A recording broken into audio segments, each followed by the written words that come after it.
Hello, I'm CG Yan. This is a quick video to show how to deselect vertices in Blender. I will use the default cube to show how to deselect vertices.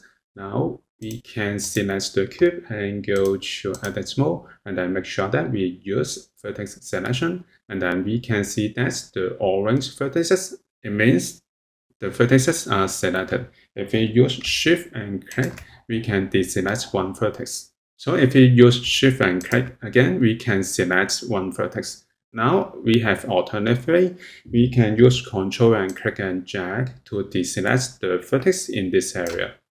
So if you want to deselect multiple vertices, we can use Ctrl and click and drag this area so we can deselect multiple vertices. Now if you want to deselect all, we can go to select, we can choose none, or we can use Alt-A to deselect all. Now I go to the viewport, I use Alt-A to deselect all. Or we can use Double-A to deselect all. Or we can use left mouse button click on empty space to deselect all. So this is how we can deselect vertices in Blender. Thank you for watching this video. Hope this helped.